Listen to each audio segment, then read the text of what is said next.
¿Te gustaría crear un país? Seguramente no, pero aún así el tema resulta curioso. Según la teoría declarativa, crear un país es relativamente sencillo sobre el papel, ya que solo se deben cumplir 4 requisitos básicos. Sin embargo, como veremos, llevarlos a la práctica es otra historia. El primero de estos requisitos es contar con un territorio definido. Y aunque pueda parecer que todo el planeta ya está repartido, todavía existen zonas sin reclamar por ningún país, conocidas como terra nullius. Uno de estos casos se encuentra en Europa, en la frontera entre Croacia y Serbia. Durante más de 140 kilómetros, el río Danubio actúa como frontera según Serbia, mientras que Croacia defiende que la frontera real son los límites catastrales. Esta discrepancia provoca la existencia de varias zonas que ninguno de los dos países reclama, auténticas tierras de nadie, una de ellas con un tamaño similar al de Gibraltar. Otro ejemplo se da en África, en la frontera entre Egipto y Sudán. Allí se encuentra Bir Tawil, un territorio de más de 2.000 kilómetros cuadrados que ningún país quiere reclamar debido a un conflicto histórico sobre las fronteras. El problema es que se trata de un desierto sin recursos ni infraestructuras. El último gran ejemplo está en la Antártida, donde, pese a las reclamaciones territoriales de varios países, aún existe una enorme región sin dueño que podría convertirse, al menos en teoría, en uno de los países más grandes del mundo. Si estas opciones no convencen, existen otras alternativas: construir territorio artificial en aguas internacionales, independizarse de un país existente o incluso conquistar un territorio. Todas estas vías han sido intentadas alguna vez, con resultados muy distintos. El segundo requisito para crear un país es tener una población permanente. Si el territorio se obtiene mediante independencia o conquista, la población ya viene incluida. En caso contrario, hay que atraer personas dispuestas a vivir allí de forma estable, formar familias y asentarse a largo plazo, ya que una población temporal no es válida. El tercer paso consiste en formar un gobierno. Este debe ser capaz de ejercer un control efectivo sobre el territorio y la población, además de garantizar los derechos humanos básicos mediante leyes e instituciones. Sin un gobierno funcional, ningún país puede considerarse realmente como tal. Y esto es solo el comienzo, porque cumplir todos estos requisitos en el mundo real es mucho más complicado de lo que parece en teoría. Derecho a la vida, derecho a la libertad, derecho a la seguridad, derecho a la identidad.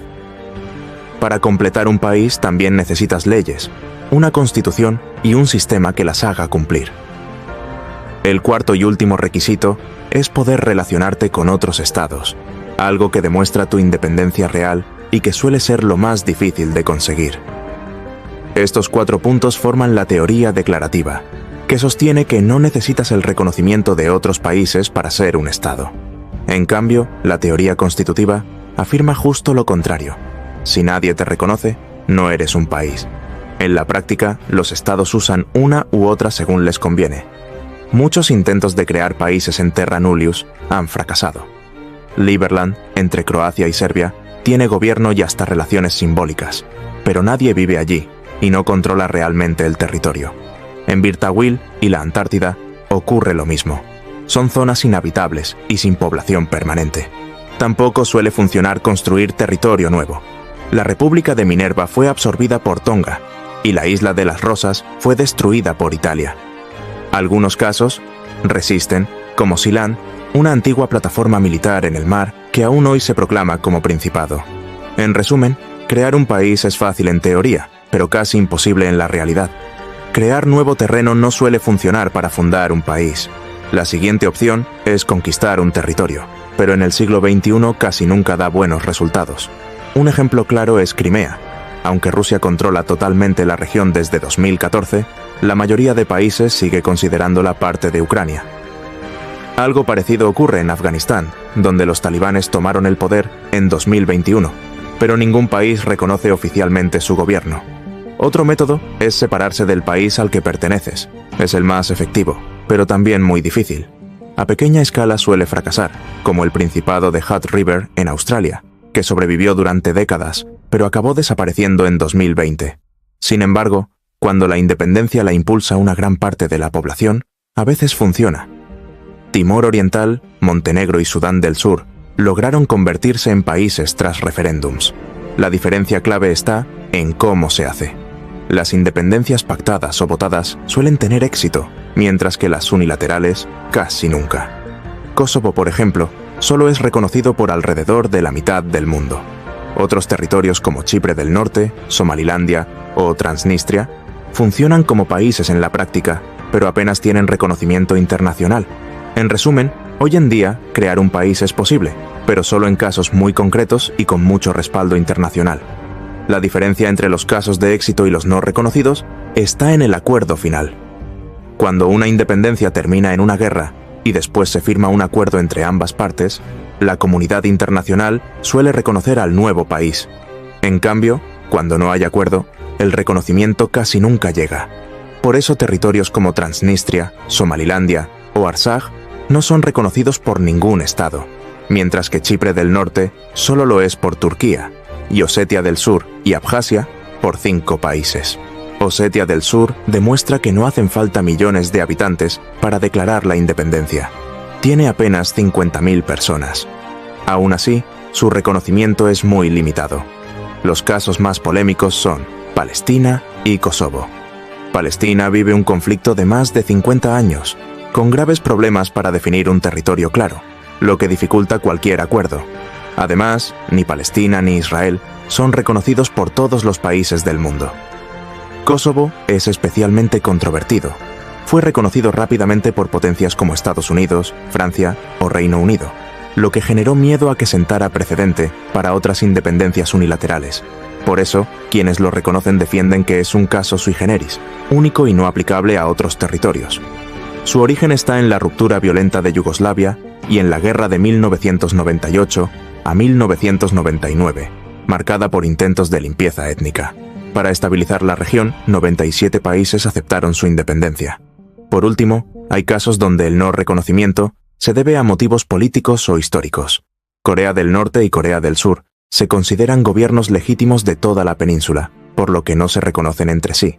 Además, Corea del Norte tampoco es reconocida por varios países occidentales. En definitiva, el reconocimiento internacional no depende solo de cumplir requisitos, sino también de intereses políticos. Por otra parte, Chipre, independiente desde el año 1960, no es reconocida por Turquía, ya que la isla está dividida entre el sur, étnicamente griegos, y el norte, étnicamente turcos. Turquía invadió la parte norte en 1974, ayudando a la creación de Chipre del Norte años más tarde, y de ahí el desencuentro entre ambos estados. Armenia, independiente desde el año 1991, no es reconocida por Pakistán, ya que estos apoyan a Azerbaiyán desde la primera guerra del Alto Karabaj, entre Armenia y Azerbaiyán. Vivimos en un mundo muy complejo, pero espera, que la cosa se pone peor.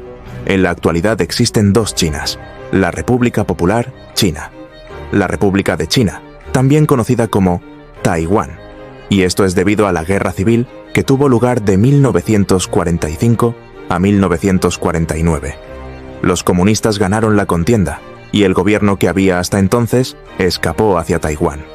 Durante una década, Taiwán era la China reconocida por la gran mayoría de países y por las Naciones Unidas. Sin embargo, con el paso del tiempo, los estados fueron reconociendo en su lugar a la República Popular de China. En la actualidad, tan solo 14 países reconocen a Taiwán y el resto a China. Con una excepción, Bután no reconoce a ninguna de las Chinas. 41 estados reconocen a la República Árabe Saharaui Democrática como independiente, la cual está en disputa con Marruecos, y 3 estados reconocen tanto a la República Popular de Donetsk como a la República Popular de Lugansk, ambas en disputa con Ucrania. Si todas estas naciones lo tienen muy difícil para ganar reconocimiento internacional, los creadores de micronaciones lo tienen prácticamente imposible para ser reconocidos por algún estado.